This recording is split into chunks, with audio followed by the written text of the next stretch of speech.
so as it relates to personal belief, I'll say that I believe that I am one with everyone. And I think this actually is a belief that allows me to be heart-centered, be in service to others from a place of deep care and genuine desire to see not just the growth for myself, but knowing that within my own growth and others' growth, it's simultaneous and it's reflective.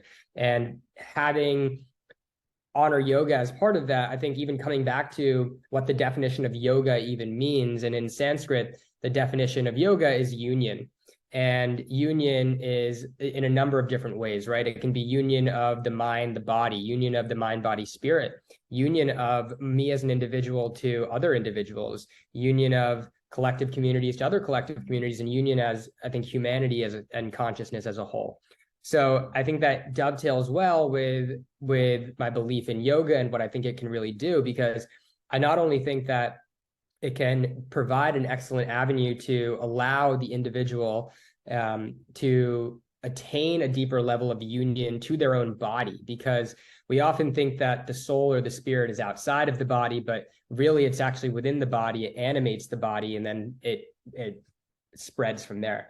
And so being able to connect in union to the body, using the mind, using the breath, you really connect into who you really are and the deepest parts of you, which I genuinely believe now is the soul. After sort of everything that I've gone through, experienced, and really felt, is how do we come back into more of that soul-centered space to live from that knowingness and that union within ourselves and then within others. And so that belief of I am one with everyone else around me, with everything, I think goes to, I guess, really help my ability to serve people, to show up for people the way I want to show up for people, as well as myself, and also allow people to step into a practice that is really beneficial on a number of fronts.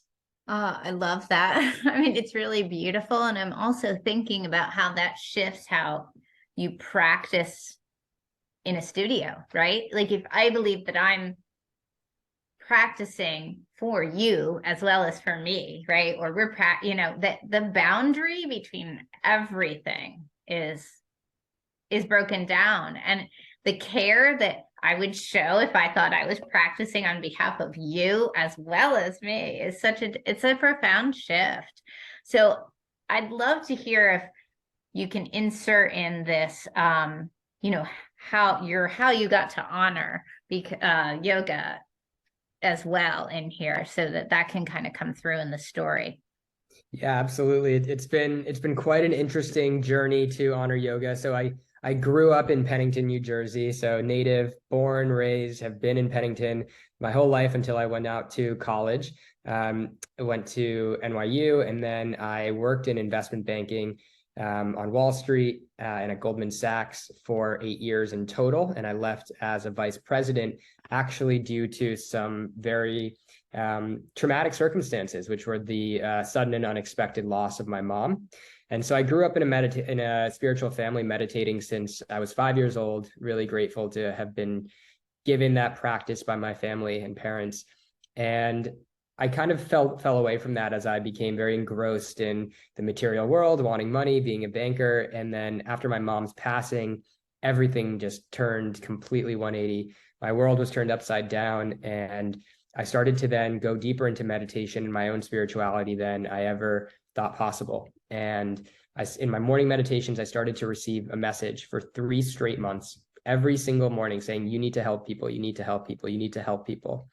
And I had no idea what that meant. I had no idea how to go about it. And synchronistically, the right people came into my life to help me really help me discover what my gifts were that I could share with others, and then help me show how I could share that with others. And so today I left Goldman as a VP, as I mentioned, and I'm a spiritual life coach and energy healer and angel medium. It's been really beautiful to be able to communicate with angels and communicate with my mom on the other side, and also bring messages from other people's loved ones through to them. It's a really healing sort of way of connecting and really believing that there is more beyond just this world.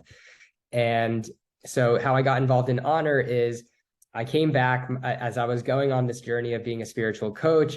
my dad has been going to honor for the last 7 years, and he was like, "Hey, this came up, and are you interested in sort of, getting more involved in honor yoga?" And I was like, "Well, this feels very aligned with everything I do in terms of teaching meditation and breath work." And I met with Maria, and we had an amazing conversation, and everything just feels very aligned with the energy of honor yoga, the mission, the community, the purpose that honor yoga really embodies. And I'm excited to bring more of the various modalities that I've learned into the community as well. Yeah, I'm thinking about that. I'm hearing that. And it's so interesting. Like you said, it was aligning and the timing was happening for you. And it does work that way if we allow it to, because honor, as you know, is going through some rebirth and itself, right? And the modalities that you're bringing in, I think, are exactly where this needs to go, right? As a business, and in really understanding what is that mind body practice. And so it sounds like a beautiful synergy. Yeah, it's interesting you say that as in terms of the way things are going, because I was having a conversation with my dad, and he said, when we came to this country, but so him and my mom 40 plus years ago, yoga was a little known practice in the West, and they would bring it up and people would look at them like they had 10 different heads. And now you can't really even drive down the highway or go anywhere without seeing a yoga studio or hearing about yoga. And I think that really is analogous to where we're heading in terms of meditation becoming much more widely accepted once people really start to tap into the powers that you can really achieve within meditative states, and for your own inner peace, for your own well-being, for your own health. Meditation, breath work, and energy healing and energy work, all of these different modalities, as I've been learning now, I've been traveling around the world and studying with different cultures.